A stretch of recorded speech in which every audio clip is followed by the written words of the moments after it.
say, yo, I was saying, I'm in a dream, I'm in a car, but I'm ready to send some hodra. Yabawa no may you money edition edit and pay, and you may, and you may, and then you may attend say, I was saying, you may be more, I can't see or KFM TV, so I had my 7 doors on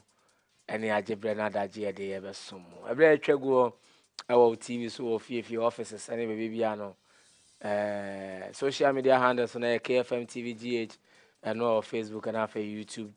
over to me and Cassia and BT and you may as it appears here KFM Musical Center there about open microphones papa open and you to one can be say drums papa I saw them event center and you may be as and one KFM Musical Center and I'm account for the amount as antimantem you were doom Yana Samra Hotel no Nadia and Mushan Crahan moving here was Zongo Lane Benjula Abro Santentina and Children's Hospital. Eddie and Shady Muna Honomo and Menoa say no KFM Musical Center was 0244941047. Now only in the Incomo. Afia Talent Microfinance almost so boa eshishe usika ye emanitimi ejina na namo so inti sika no said dawa woni hwe de ye ni manimu ya pe baby e de akoto aba o makra de kama kosi bra be kwa akofa no no ya de so mbetimi aye e de amafin so pe besia de di dwuma bia ensi hu no ye ketue bia de ode ye ne so bewie mu de ama ode a ya de se talent microfinance bre na omo ne wonye san hihye ni nyina na bibia enkoye enfama manta medune de wo ma hyatemu anya asem keto akra ebu adwuma dendenden aboa ma osika semetimi agya na monso ebrane nti no bia ya wo bia no bomoden ne pini ebe ye talent microfinance no mo embo anhihye osika sem no enfama Sanso na KFM friends and crab dada ba take carbon so I can home and then you may na atena se de kase na so ba chop mobile phone safapa ne ho aka de no na dada ba take carbon ba chop modern na bra na ye ne uni nkomo phone so bia opa bia ene ho aka de bia no ba dada ba take carbon me pa chop betumi nya bia nkran ha obehu ye kira kwan ewo connection ye betakwa station enchen ho no mo pe nia wonti ase bia no obetumi afra ye ye was 0206 016037 0206 016037 na ye no wedi nkomo dwume ko adaroma ene nwumre ya tena se de kase ne besen sam no doso ne bedi mu akoten bia ne Ghana man pe ne His Excellency John Romani Mahama na de wetumi declare ni asset nya japade ni sika hodro wo nyina ansa na wo bedi ade sama mpani no ene wode aba batudwa ene wode ama na appointees ni nyina so mo amukopima ye obanim busum de to so aduasa ba akon 31st March so obi anso and declare ni de sanso ne bebrewe homasua ensem na ono ma amokwa akoboa ma homasua ensem etimi akonanim ne dueji ye so de nkrata efi ono makache e de abeche se omo appointment ahodo na ya de sesisia no matwetwe ni nyina no e de asense National Petroleum Authority ewa dwedie mu nsem na de womo de eye fan wa hodo de dwumo man kanemu womo de ebo no de aba so obi biara nhwe no mfa sa abo no emfanya adwuma we ni gidi ensem mo ne so Michael Blankson wakasa na nsem no che se oye NDC ni ma bapa ni nsem ni die nti a wakasa nsem no nchemu wo he no so ye de beba abedan Abusan nsem no doso ene nwumre hatena se de ebesom se nwumre bre mu no nsia kan kase ewo KFM kasanfoni so don hwere ba kwa da ye ni mo ne yentena wo kase no ha dwen kire bia na 0246239070 de ba ebehwe ne yakenkan de ama wedi amje so na nwumre aya Odiyifo Yaw chas still I gbe kra che fialengo 1 ene nwumre me ne ako kofio Afia Fosuah Oduahoma Sresrebidi utimi so frame Mefia ye twa ye hotel ni aba ni ahyase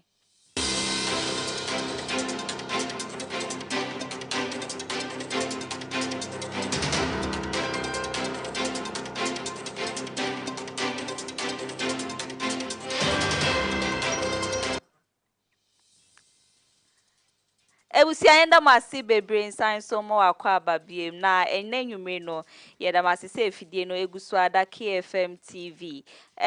to enkra wa be fontentan fidie ne so ko Facebook a KFM TVGH afi YouTube KFM TVGH TikTok KFM TVGH Twitter KFM TVGH ehonum nyina no ya shata wo hwenya asem keto akra nti wo follow wo ye ho na ne pages ahodo no wa like ya ma yen comment ahodo no jaigu hwe bre semu no ye beken kan ni nyina kama etimi edi ama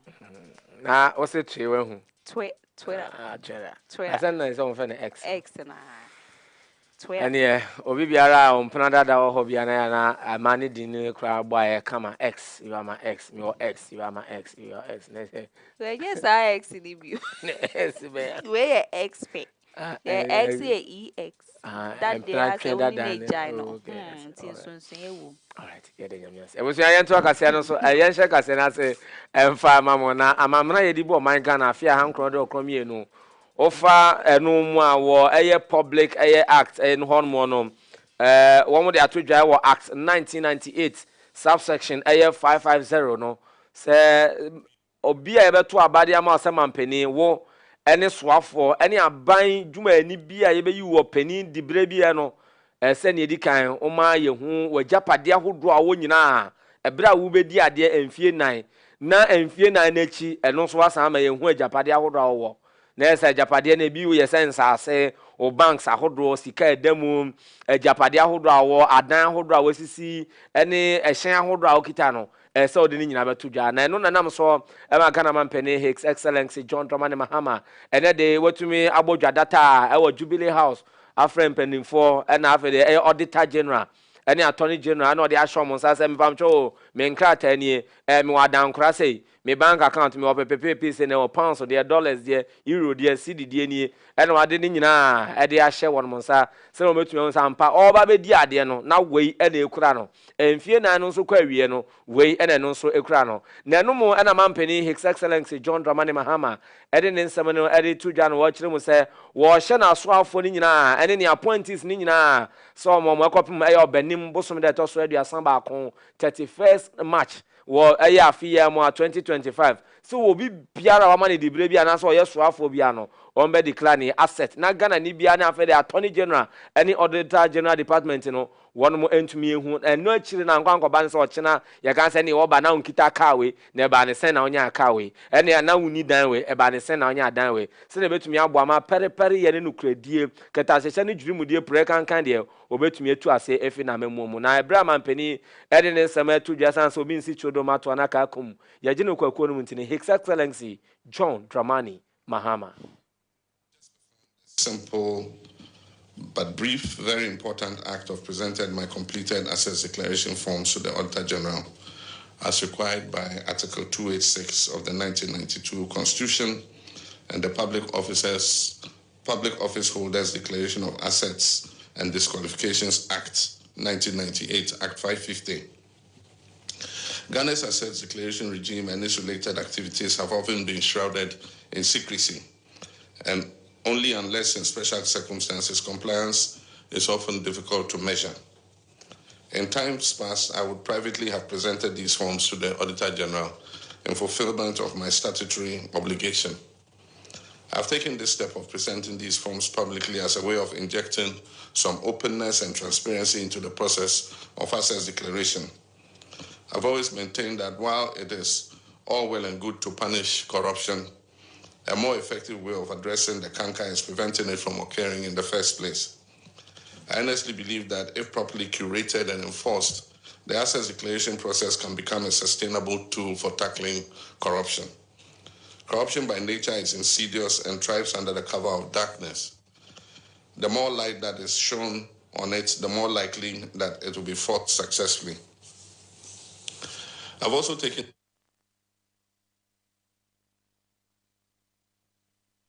Ebusia inti ewa sansem ni mwa na His Excellency John Dramani Mahama sato anensem so ede kokobo eko ede ama adihye bi na wabo mudi omo ya asoafo na afi so mukita di bra kese wo man mu a omo ba beboa na memu no ne nkyekye ne nkan kro ne nkoso se be abibia betime gya na namonso no watch us or momo ekosi eye match bosome a etwato na chese 31st match ubia na yabo odin se befa saa di breakese bia di so no bo homoden se waja pade ne ho nkro no ba ne ma hodo a wonyina no mampanyifo enhu titiri auditor general momu nyina enhu na daachi bi no wo firi so anase mfie nan ne kwa awie ya enkoba sese bio wo de akonya ba ko ne bae wo firi so na akonya na yedu eno de enya de se ombe so sansem ne so kra wo chese wa mbo homoden na 31st match ni betwemu a wo asset anase japade ahodo e wo so wo no mampanyifo enhu mu no ene ono ankasa ebeyi wedi ni nchemu a ode mae no yeto aso ama. I've also taken this step to send an unmistakable signal to all public office holders, especially those that I have appointed, that I take the declaration of assets very seriously and expect full compliance from them. I've asked the Chief of Staff to send word to all appointees to ensure that they declare their assets by the end of the first quarter of this year, that is by 31st March 2025. I wish to stress that any appointee failing to meet this deadline would face severe sanctions, not excluding removal from office. Even as we strive to hold past government officials accountable for their stewardship, I deem it even more imperative to enforce anti-corruption among our present public office holders. Charity, they say, begins at home. I'm therefore determined to take the necessary steps to ensure that we fight corruption vigorously so that the precious little resources that have been entrusted to us by the Ghanaian people are used only in their interest. There have been issues raised about the effectiveness of the current assets declaration regime. We must take advantage of the current constitution review process to strengthen the assets declaration regime to make it more relevant to changing times. I believe that we must move to a regime where the assets so declared can be published before and after public office, so that the phenomenon of unexplained and overnight wealth, obviously earned through the proceeds of corruption, can be checked. I trust that a healthy debate can be had over this issue. Eddie Mampeni, His Excellency John Dramani Mahama, na wadi nsami yadi tu janti bacho se apotoyu wakura na wa ma yehu se enu na wo ba wo ansana yema odi breno. Na enye so wo chine bi enjina mbese me bisa o na ya bi a watoka bi na emu emedu ye na enu nso se ebedru ha go forms no ni a obetro ni nya no omo kwen inspection enye se o de forms me show mo say no da bi wo we na ya baako afi no mu ko chia ko hwehwe a ayo yate na se no kura nso na mo kan de a fine because obetumi aba be gina bonten kan de na Ghana fo nyina nsama mpene be kasa wa be call back door no ya mutu na akwa something which is there. Na Abraham Mampeni, His Excellency, ya done in a forms no of feeling in na and what church maybe I was see a dance. I say maybe I was info a shareholder on in no. Our dema Auditor General Johnson a queer moi a see do. I don't know penny no actually say and yes what J and I know what the insabation in Demi Femo now wakase Mampeni, His Excellency. John Dramani Mahama Eddie and Wakadi and to media banty and one of the also there be and Kratano. Afia no ne pound for the big go upon so one will be a mubako, no more fire shine, no more kunantin and Tiako chin was one more by yet and you move coffee pan domusuko. Ama asem no one motumi ate ase enye wono nko na mo mampani abedi ekire ene obi biara wode ne declaration forms ede beba no asset declaration forms ede beba no ayade a wono ebeye mu hwehwemu fiko pa no motumi ehu asem no pom asebre enye so moteme da ase abra no matam mo akura da bi eno de enye ade ebeboa nti no Auditor General Johnson Kwamwa esiedu ekire mo se ayade a wo menya abotre na enkrata bi o mo de beba no wome mu hwehwemu no mo di ekire so no mo sampa nia wo mo se won krata no mo no eno na oni no ewo nampa ye free science sem ni mu na de hye be kaye nche bia na ene ensem bi beda adwa se ne wo koye national service o mo payroll ne so a edin bebre na negusu edin be se 81885 negusu a ye twi omo ka sebi omo nya adwuma bia amfa nso moman no edin ba ko ho etibi bemu a beye 20 50 din ba ko repeat ne ho saa na sa nkrofo ni nyina no eyade se omo gi akatua saa omo nya adwuma bia amfa ma oman no na enumu ena director general edi abema eye National Service Authority eyora Felix Jemfi edi ababetu dwe echemu se de course no ewom se sisi a no mehu bebia no kra ni niema bi ededa na emom no nke ebe ya wonom omo ye san hwehwemu ehu se san krofo we nyina da payroll so ye ghost names aye twa omo ka wa bro mo nya adwuma bia fa ma oman Ghana no nke ebe ya nkomu nya abotre na eye state agencies ahodo no wo mo so form nan ensimu bi na omo nya hwehwemu fikofiko ema bibibia entimi nko nanimo wo che se ne ehu obi kra se wa fa bibi ana wewie bibia wose unya adansidi e kire se asumesi anasa obenten dia wode to ne so no saa pepepe neti ana nti nkebe ya omuma mpanyifo nso form nan simu bi na munye hwehwemu na omuntimi mfa saa di ni nyina meto montini mu yie ansa na ebia bibi wo ho e wose omo ya asotwe bi e wose omo eye anamontuo bi e wose omutu a wo metimi atu na ensemwe no woni semchefo shi atwetwe nkome ho eno de sanche mu we nyina etimi to etudwa the controlling accountant general. They were requesting for personnel for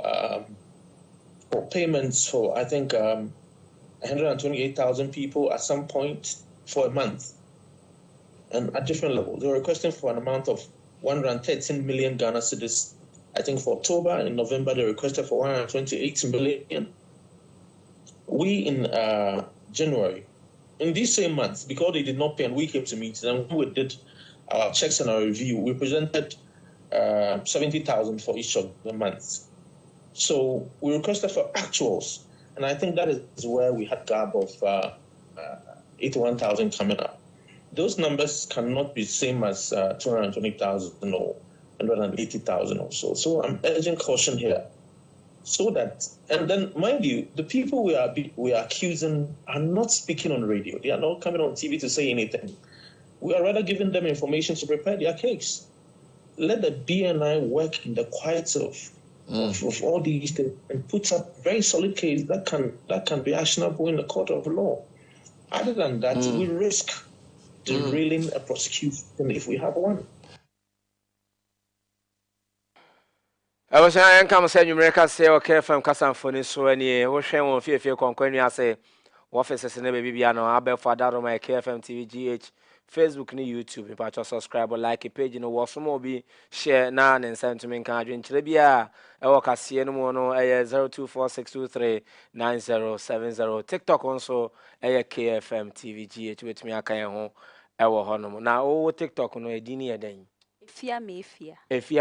don't know combination man. Efia no obi a wo kwan o fa so ne tro ne dio. Efia ne ye APH Debi AFIA normal Efia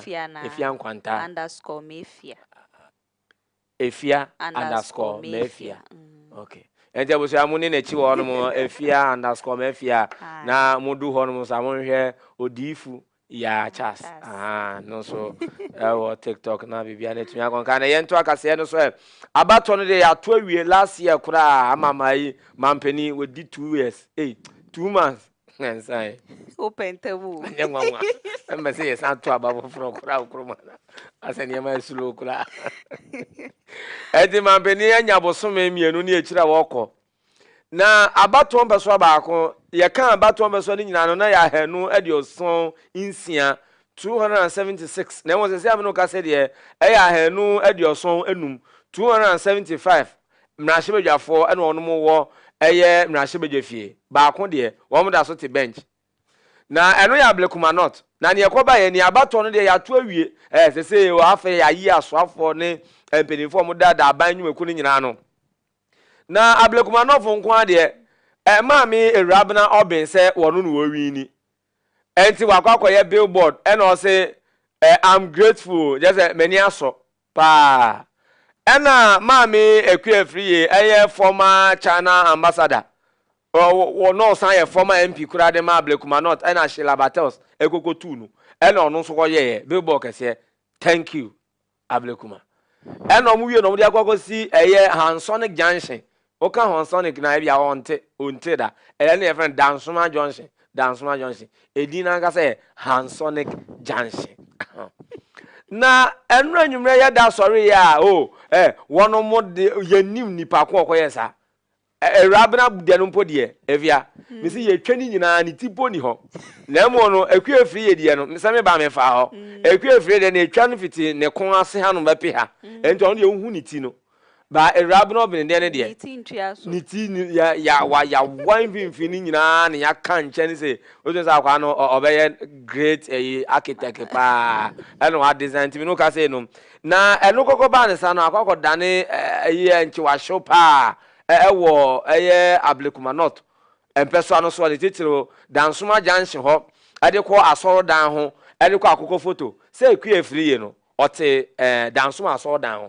aha ofuro people na pe ho no no wote na no na manfo ganza anya bia no nsama anodom pre ko gina ho na ano ekoko she MPP echitafo kutupa se ugo hia se obentin bi NDC ni bi ku a wo MPP ni no kane ho na momro no anya bia we na ya ahyase no enti wo hwe on kasamfoni no so a videos no ne pictures no na etwa gontim no ka se de nipa mienu ni nyina no wo mo billboard no ya se no bepim ne wo mo da so tifie obi aso wo honorable say honorable so wo ni parliament enti obi edi ade wo ne fie enti no enso ne nsem a me ne wo ya ka se no ya de to akase no so ede amamo na asem no menti ase say ni ye twende. Once a court finally Accra High Court for last appearance no wo say yenkoye re-election yes ankoto abani nyina afoforo akua free yes one penny one adenti no so one penny two Rabna obin say you wajatum adenti na Rabna obin so say you wajatum once asam no akwakoye ngonwona akwaya se bisipa eni ko nua ha ban no enti no na eno sense no aha because moreover no so no akua free ye pink sheet no enso Rabna bendia no so se eso ena omo tablet ni nyina no so no enye pepepe ena on se ne ye ntwam ne ye nkoto no foforo akua free se dai bi akua free na ono gina mu de ma MPP ni no wo se dai bi Rabna obin NDC wase ane etino adentina we se debi adentina we se ane eden ene yesu masem ntia abakoyesa ba company ene ba kusuru abana nkasa die abano me go say 2 months salary no mu nji bi yo general salary abom February de emaye wo sika common fund momo de enkoye Ablekuma North municipality no I don't before abro ye modesa we na ne dia na chese sisa ye ni obi a timemufo na mo no sit up empenifo mo empenifo mo ni afi opinion leaders amo mo so na mo nka say ahemfo ho mo so na mo nka sa because assembly no o ma sha na anya bia MC no mo di bi ko de because na mo MP mpo na enkoye na MC ebi ko MC no kra asa chew for the ghost ene da be okay beba 27 beba 27 yeah try tino ma targeting the family ense bia wo nya position na kromo ha be de me se brebe sesa ye busia ye free yes ansem ni mo ye nko enhomasua ensemu na ne dua aba be de dwa se Ghana Education Service no ya so ye hwe ye enhomasua ontutu ye wo my Ghana ha no wo mo de nkrate from akache edi aba mo che se wo no ma na nka ye form adwuma na ne ya mo appointment letters ahodo a kaye de omudi nkreba be ka payroll ni ho ama ma hye adwuma ase no metimi agya aketua de gu omuboto menye bi edi enye bi so ahwe abusua no ene dua ye ka se die o ma twe ye o mo appointment ni nyina asensen na che se omuni ho akwanya so mutimi kopie mu wo homesua so ye o ko kyerɛkyerɛ ade ma mmofra ne nso nya ye sua hunu ni nimde ewo book mu sisi ano Ghana Education Service onom dia wo metimi de abanono na ye acting director general de Ghana Education Service Professor NS Kofi Davis wono na ne nsa hye ase a wo kire sese ye kasa sisi aidie appointment ne de omunsa kan so ya terminate nya de so mo ho akwanya so mo ekokyira de na omutimi nya ho emfa so nti ebusua yengina ye Ghana Education Service omo enkrata omo de abai so na ye ntwa ye honje aboafo nkrato ye ba de aka ekyire nyina no ye de besom.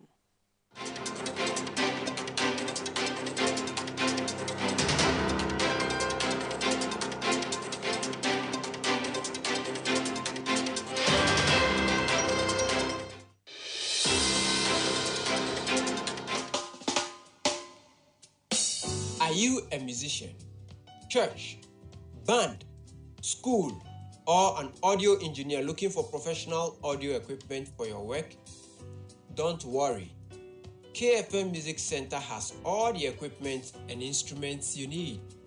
We have from drums, keyboards, combos, guitars, microphones, PA systems, brass instruments, studio equipment, lighting systems, among others. We import all kinds of electronics and musical instruments from top brands such as American GLS, Behringer, Sabian, Yoga, M Audio, Nutric, Tama, among others. You can locate KFM Music Center at Zongo Lane between the Benjilo Building and the Children's Hospital. You can contact us on the numbers displayed on your screen.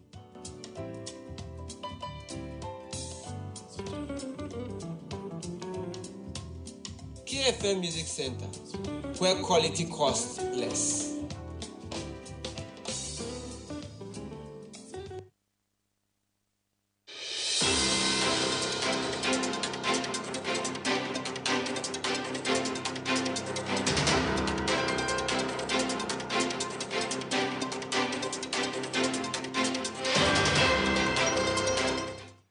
Ewusanti yanamase na yensama munyina kwa babyo nyumre kase o KFM kasamfoni so ne ene yede aswade mamo no KFM TV GH on Facebook, YouTube and say KFM TV GH, TikTok KFM TV GH wetumi aka ho ana afi Odiyifo Yaw and also wa TikTok na yeni nkomo hono sanso na Afia _Mefia no so wa TikTok wetumi adwene na yento akase no so na yenko ensemfoforo emu mfama modia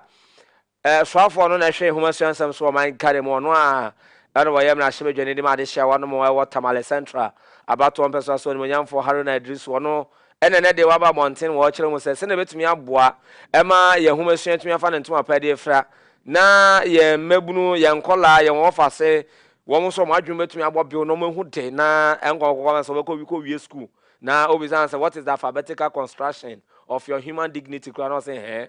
enya ade bi besi ni de wono mehwema ehomasuan no motumi ahye mo kenapa na eno mo no nyamfo hare na dusu chensa ansa na obi bia betumi akwakochoro eye basic education certificate examination ye twanti aka say BEC ni bi no wo mo de eye nsohwe ana enkane na yeta choro ye standard eye examination no wo mo de betu dwa eno no akwakọ ese mock enti wo mo chem say class 2 4 6 and after JHS2 no one be church sanso hwe ni nyina ansana eno aye nsiesie etumi de amomo ma BEC no wo metumi akwakochoro ni nyina ne ye hyehye ya hodo a aban na etumi aye se na obetumi ahwe ema ehumesua ene yade kire ne yade sua no wo metumi ahye mo kena na ngongo wiese akwara no be wie school no otifie no onim hwe obisa ne bibia na wo ye he obizin bi was he ne de na ne nyina no etu atumi atwa obisa say what is photosynthesis or say ye nsu ade ato a ade acheso da bi enye photosynthesis no eti abra ayo no nyamfo hado na druso so afo awo no na hwe humasu ansam so de nsam atu dwa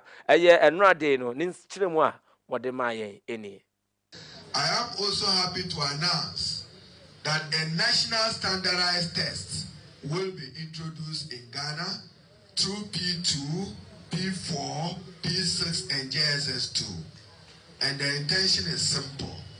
You don't want to train a child that the only time he's asked to write exam is prepare for PCA and get ready for PCA when the child have never gone through even the psychological environment of an examination room. Therefore, we intend to introduce the NST,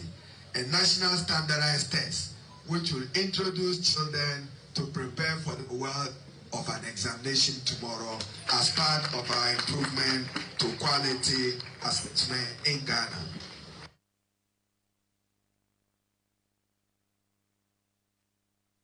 Ewusantiwene nsema hodo a owura Harry Nigeria susu afọ hwe Yomasua ho nsema my Ghana no otimi edetu dwaye mpem ko eya apomuden ensemu no panyi a ono hwema ya apomuden nsem kan no etimi ko nanimo no eyowura kwabna minta akando na ade hye be kaya asese yade baako ati atese ebu ni mumfompa ye papa wo my Ghana ha no eye cerebrospinal meningitis and afi cholera yade ni mienu wo kabom na ne okopie mu o mantam ne brono ahodo bi so dia eje ne ho mena ye papa enya asem keto ade hye bebre na so na enye bienu mu enowura kwabna minta kando ide ababa to dwa eche sesisia no se ne yade mienu we aka omuti abom echeche kono wo mu ni ade hye binum akom ntoma aba no ndwumeku ahodo ankwankre bebre na no mo firi ba bi fofora ba wo mu de omontoma abebo mu di mu a sisia de aye kase de yade na yade so metimi akrekrema bibia ekodenimo wosan so de futuo koma ade hye nyina senche bia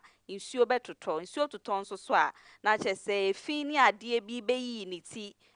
nti ni ade hye mo mani nda ho wo sa kwan no se be ya ekodu sam pempen so na yade no entretre enko bebre ne ndra hodon so wo som de ma ade hye ne de bibia is under control ni nchiremu a odi tu dwa ne KFM TV yeto aso ama.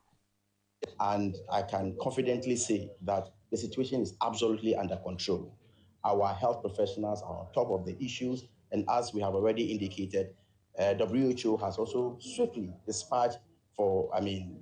technical assistance to us, and then we'll be moving all of them to the northern part of the country. Again, we have enough antibiotics that we can use to cure the outbreak. But what we have consistently been advocating is the early report to health facilities. And so anytime anybody detects any of the symptoms, headache, fever, neck stiffness, and what have you, you must report quickly to the nearest health facilities. At the moment, as I speak to you, if you go to Upper West, we have asked that, and in fact, they have implemented it. We have asked that while regional hospital be activated, their isolation center be activated, and all cases must be referred to that particular center. The ambulance services has been activated, and the case management is fully in operation. And so there is no cause of alarm. Let us remain calm, and I believe that it will not be out of control. And the cholera too, the good news is that when we went to the grounds for first-hand information, even the suspected cases are drastically dropping. In some of the areas for the past 3 weeks, we've na yento akase no so ne yenkonko piemu ewo eye oti mantemu mo oti dia ne yekọ dambai eho wako dambai da o mako dambai mako krache mako ntumuru ano so I think ofi ho no mo pe na obetumi afa ho ewura Togo obetumi afa ho ewura North asa ehye obetumi afa ho ewura Burkina onye du krache pe na ho koye de ho o se okoye de abrabo ya yodi one day you do ebefa ti na ana ho nso de wo mo de yina na etwa panto ana wo de betwa ensuo no de akọ krache apart from bibie ni hobio na ya ye nsu ye be that no se panto ni de eso enye kodro panto no the fact say nsuo so ne de da bi na obi enche kwatena nsuo so de enti adehye ene timemufo ne adwumayefo ene wonom a wo mu di dwa ewo dambai ene ne mpatem wonom ena wonom esun ena womo ede e chew pakase pa ede ema voter river authority etwancha kan se VR se wonom sromo womo ferry ba ko pe aka womo didi dwumadie no womo chen se atochema na enam so womo beto ne ma ne nyina wie eba eye rara eba hanum akire ebe to ne ma no mudu damba ye kon befa so atwa nsuo no ade akọ krachi ntwumunu ne nkuru ahoro aka no eya na ho akọ akọye den enti wo mo srem se wo mo sre pa se animanim ya no aban no emo ne ho modern na afi de voter river authority for wo mo ntumi asiesi wo mo ferry no entumi emfa emma wo na assembly member de emma Dambai Central Owura Charles Awurunya ena wo de sansemi ade tu dwa no wo de enchiremu de man se we de obesre wo kiremu se eye enura ene 18 16 fi da ben kwasiada no aha wo jeze kwasiada no wo mutimu a na wo kekere chekere sa bla ene so oboni mu ase bepe mo na ni se ntumi nya adwuma ye eno ene yade etete omo ha omo pa ntom so mo sre eye VR fo ye wo mo dia enti wo mo so ase ya wo mo mehwe se wo matumi ababe ye dia mo nte no ene ye de to kwase no so no etumi ye dia mo na ferry no eso etumi fa cars be 50 na fa nipa be 100 ansa na san fa edwa bia wakako dibia niam bia wakako dibia nto mutumi parke hye cars na fa nipa no so gufa cars 50 yeah wow omo sizes ebi tumi fa 50 ebi fa 20 30 sa o eso kese tina na musuo no so sa o de no cruise oh yes cruise we dey minya ho oh feeling guy one day be ko ho tino we betumi akọ excursion be kwane na wa I think it's 12 to 14 hours journey yeah and so obeso odu ntemu a Jesus car no 2 3 ewo car no omfa no station na wo yire tema station car no 2 3 a ahemache 3 ayire so anajo 9 na wedu na by 9 soliada tinsuo so minya ho sa ko mande na akwakodu Dambai o ansa na watu aso ansa na watu aso ene anya ibaira abrewaju usi ayetasa meso na yakọ ensem fufuro mu uyi boku free ho a biaye ba kwa na eho so hruye papa ye nkwanta south eno ewo timantemu eho so na ntokọ ekoso dindin anya asem ketu akrade hye bebre na ene wo mu niema seseye ebi fa mu ti nananu wonsie do wono ma na omo ho edin kakra nso fa omo niema kakra ne omo abusua wo ma checha akobia ye nkro tu ahodo eben eye saa mpotemu ho makope baabi ahya omo bo omo sisi na enumu enamrahye bedwani ma ade hia wono mo oti mantam no mu eye owre ya kwakoye ade hie emmoa sanse bra ntokwa isisi ya wo mo ho niema binum hye niema bebre na free omo nsa no na cheso ma ye mobo yie papa anya asem ketwa nti na hu behia se ono nso etimi kọboa owura Geoffrey kini hu asem na meke ono na ye mrahye bedwani ma ade hia wono mo oti mantam no emu na eba ne se mo anwa biaye omudi omuti beto mattresses ahodo fosi ntade bi niema bebre na enwe etimi dia akwakoye sa ade hye emu asanse biaye asisi omote no abo omo se de se bi ojunso abo akoko no bebi omudi omuti beto ayedin biaye omuti sisia ne enkoyie ejuma no mo ye ahweromo sign to kwa ekoso no muntimi ntina ho ntine mu mfamu ntina wo se ne wo mo fo omo niema na ne wo mo kope bebi ehye nti owura Jeffrey akoye samwai eni adoye nyina nanso san so di hyemu se obakofo ensa enso nyankopon ani katenti no omugusu ade adesrede ma nkrankran ni nwumeku ahodo se omo so mbransa ban mu na omo beye sa adoye bi ensa fampe di onomo aye ne so se be ya womo so ye Ghana de hye omo hu betimi ahenhan omo na womo ho so etimi atom nti amane boy no free ye otimantemu aba eno no na yi ebe me kan oti asem na wo fa AB oso ohwe wo ono wo Worcester Massachusetts ode wo America ode wo America wo fa AB good if you say ba me jaba ho honom no kwa krache honom no asase no ntumi ntos okay krache no ne omo ye poten bayire ye di nyina ho na atumi ko to bayire betimo afuo no mu 2 cedis omo ntumi bua akase mi ensa 5 because wo so omo ntumi enve ntwa nsuo no enfa mba obi enso nkonkoto na mo no wo ntumi ko afuo mu okoto de a o ene ene ho no omo asase no ntumi ntos enti no omo de tin tomatoes ene di twimako aha o twimako na ti me kodi be 2 weeks na me dua ne di nyina ba sa emu ho a me no emu ayi nsuo dia no rice water anopa na wia ma ya anwam na nyumre ma ya anwam sa 2 weeks onya bete se wa omo amba dambai amba tontos wo ho a ho de wunya ntos tin tomatoes nko a e be kwa ko di e agwa mu de senka ni moko de hihye bi wo benya mako hihye na atwi na mo nya ntos ntwim so be so twi ntos mo de age se ye tin tomato na ai ende na se wudi fro ya anwa e wo fa bi me chewa na nyumre na ye tas na police hospital de ababa to dwa na mo kire mu se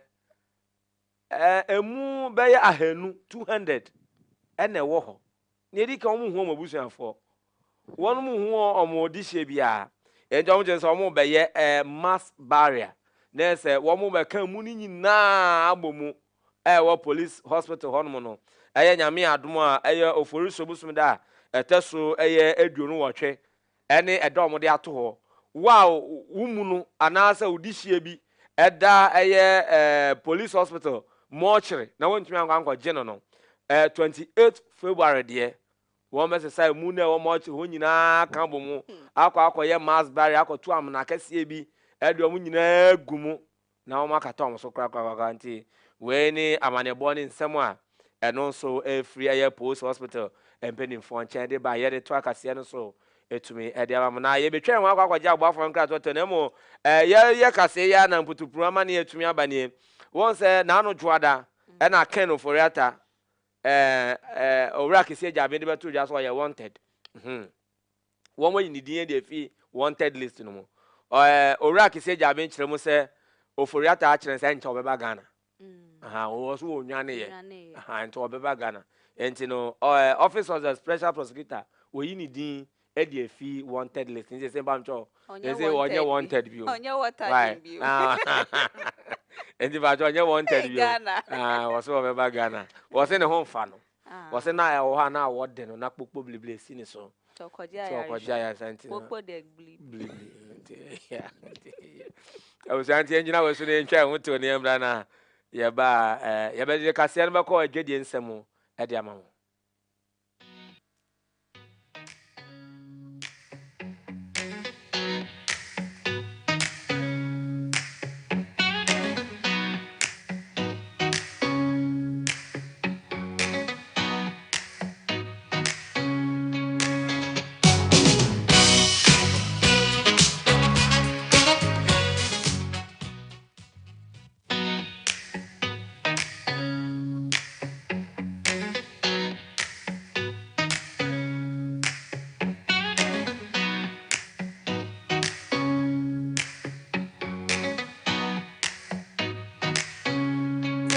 so and that was sebo akwaba bi fambra KFM TV eso dia manse nyina agi atum anusia bo ken na obi ade na fidie to sense de ekoso na etwegu a eye authentic enkansuo no krewom trodo no eno na bra ne bra no yeje bretnas ne kenkan ede esomo ye ko eye dwedie ensemu na Ghana man pani His Excellency John Dramani Mahama ne dwe wa bo maame Abiba Zakaria din se wono ene nkoye acting commissioner en Farmer National Insurance Commission ekuno na enumu enomo chese sene maami ba na adwumaden ne sene yemfa yenim de mboa e ma bibia nkoso yie e wo man Ghana ha de a wodi mu tintima pa eyi na enumu no mo chese wono ne se fata sa de bre ne ye de hye ne nsa se on be ya bibia betimi akoye ne nkane no na ora Michael Ando ono na ekita sa de bre ne due die maame Abiba Zakaria Dr. Kanidin hono wono na ede sa de bre ahye ne nsa okwa akoboa ama eye National Insurance Commission no wo mo etimi akọ menim na wo ntoto ni o medwuma mo ye bia no so etimi akonye nkane na maami odi ne dwuma ewo SIC ko ni sisi ade eho ene odi nani akira wo kwa akotoa na dwuma so nti we ni amanebo a efri eye His Excellency John Dramani Mahama kachi aba na National Petroleum Authority NPA for woman afibia no wo mo de beto dwa se fango eba no yenhwe ne yenton say diesel enko say petrol enko say na eja frama bancho liquefied petroleum gas no eno nso no entumi enko say na fine tosumi no second pricing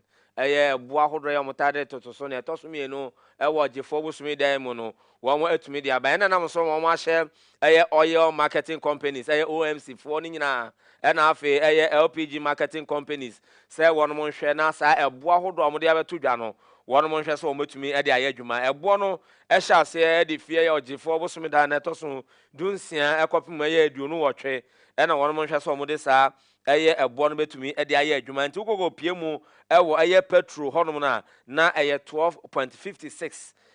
per liter eno no na afi petrol no 13.45 na LPG no 14.26 no kilogram no enti sei na awko bia ahodo to fango ne nyina na National Petroleum Authority say we fixed price yes boa womanka so mo twade ato nse se odi bi ka ho ense se obeyi bi afiso se na betumi abo ama fa ngo nsem etumi eto mponte we ene ebo ahodo a wo mo ede abeto edwa you appear down kwa no ye kasama for edema movements for change ko no na ene waba be kasa ayensem asansa ye futu a wode ko ede amaga na ban wo che se eba na isi esikasem ho nhyehyeye ho ntotoye si endanda ni manitimi gina na namo so titiru ene ye sidi ya atoba ha ene aye memremre sese bi okontomre akeja no kebe ya won fa ne emengu akwamu nya nhyehyeye bia ne nyina betimi aboa ma netimi apagya na namonso na gina na namonso ye titiru na aboa wonom a wo mu kodwa man so kokra ne ma hodo ni free obi man so bepie mo man ga na ha na betimi aboa ma omenya ho fa so bibri na wosan so kyeremu se betting tax ahodo no enke be ya anka wonyi emfamfiri wosan se nya ade se edin fa so die bia ebre o man ga na no emom ne so sign de weni kohwemu obet na so ye ho no me ye chacha so ye ho na e sign de kasusuro ene oha bebri na na aba bedua omo eso ntinke be ya sa na emeni na tinto ntan ontwetwe mfiri ho na nyina no embo am ye sikasem no entimi nye ni kyeremu a wodi tu dwa no eni indicated that he proposes to present the 2025 budget statement and government's economic policy by the middle of March, whilst commending the minister for his efforts to meet the constitutional requirements of representing the budget before the 31st of March. The movement would like, among other things, to advise as follows. 1. The ministry must undertake a complete overhaul of the architecture of the national budget, focusing first on ensuring macroeconomic stability, anchored on the 2 pillars of fiscal consolidation and tight monetary policy, working in consultation with the Bank of Ghana. 2. Prioritizing catalytic investment in the productive sectors of the economy, namely agriculture, industry, and tourism, as against investments in social services and infrastructure development. 3. Providing a cocktail of fiscal and non-fiscal incentives to leverage financing and investments from the private sector, particularly to support infrastructural development in roads, bridges, water delivery and sanitation services. This should include attracting private sector participation in the full gamut of the energy sector, from generation, transmission, and distribution. It is worth noting that these policy measures will require a review of the current Exemptions Act, which is a disincentive to the attraction of private capital. 4. Negotiating with the independent power producers, IPPs, in the energy sector on a debt equity swap policy that will give them a stake in the private sector consortium that will partly own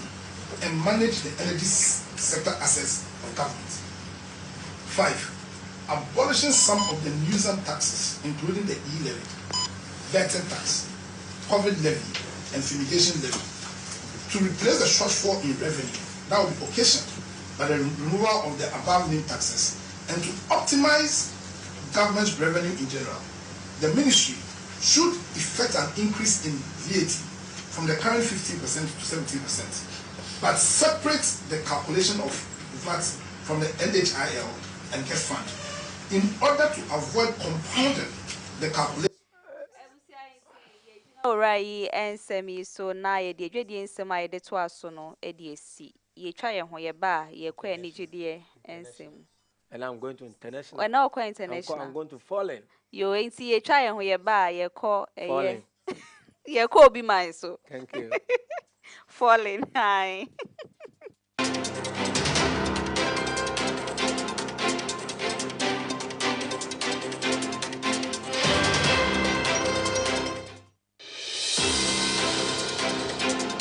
Mama kwa ba na mfa kase na mfa nko obi man so me nko falling. Na me fa international news. Na where they are who say but falling they falling. Me call falling because you say me are falling.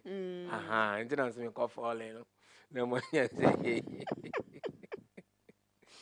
Na you say Delta Force na wono e de ni edifi mia min Jana o fie yi na eba o ba Toronto na na ebra o be land wo Toronto airport na no Canada no e no mu hu ne ye o kwensi na de na crash na wo mu chem say na nipa aduowotwe e na ewo mu aduoson nsia 76 na wo no ye passengers e na emu nan so na wo no ye adwumayefo womu crew na wonom eka ho ebia na wonom eba na arahosami na wo land na ewo Canada Toronto awiem shenje bia honom no na ekokoba ne se etumi crash ye ma me no ka se no na ma me Miss Flint a wono na wogina awiem shenjina bia no bon nsem no kiremu de man se sei na etumi ekokosi enti awiem hye no efi honom ba nti wo bedu Toronto ewo my baby and every mania police was there. Mia police was there in a heavy bar. I don't know. Producer say friends say. Was there guys? Producer. Was there saying? My minia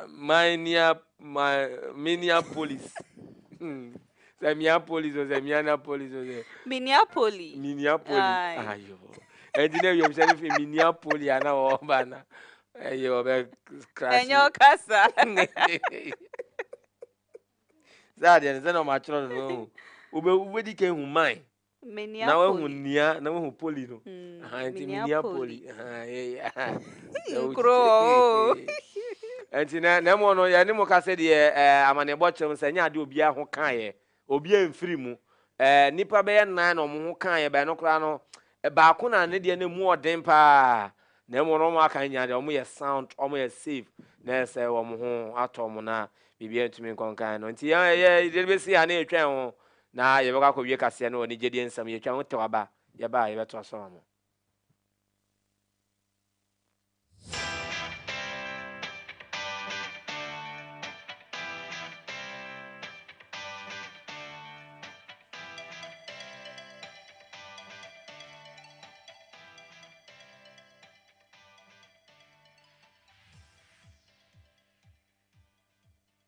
Eusia sanso dawa se mu akwa aba biem nye fa nsem ne nkowie we nigide ensem skonti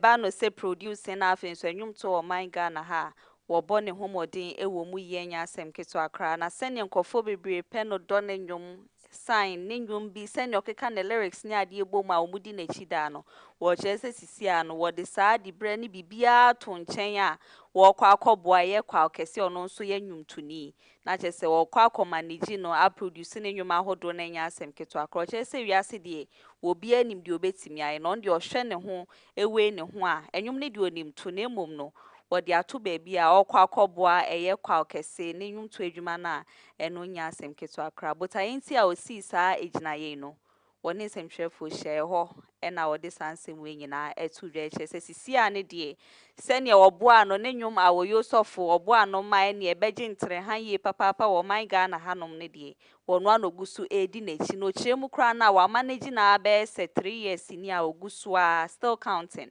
enti no ɛyɛ school nti kyerɛ sɛ sisi a no deɛ wɔgya ne nnwom to na to baabi a kwa kɛse ɛna ɛyɛ ne target a ɔba bɛhwɛ sɛ sɛnea ɛnka ne na ɔbɔ nnwuma nkɔfoɔ pɛ ne nnwom yie no send ono so nim de wo producing ho no wo de ni nyina be ka bom aboa ama kwa kese so etimi akonanim e wanyum to edwuma ni abusia ka se na si ebeda mo nyina se ne mfa se da fie se fama KFM Musical Center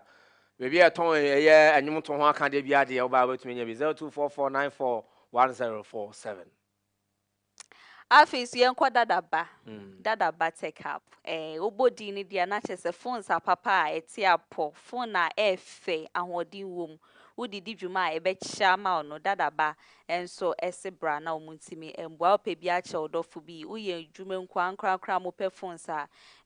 kona nimu amudi bedi mu dwuma ha obi amba echi no kopi mu dadaba take up ono so aso wo kaneshi takwa station uduru ope no woni omo enebo huduru ha ommehwa ma bibia konkan edi ama sanso na tele microphone ase brane ma obosia na faye wadwuma fashe wadwuma mu faye wakwanto ho dwuma na bibia na ntumi konkan dwuma kwa daroma ene na nwumere kase ne beso no production team ni nyanya menhira mo ya da mu nyina ase ye no mo te yenka ene nwumere no ya me Odiyifo ya chasta igwe krache fialengo 1 ene nwumere me ne ako kofio Afia Fosuah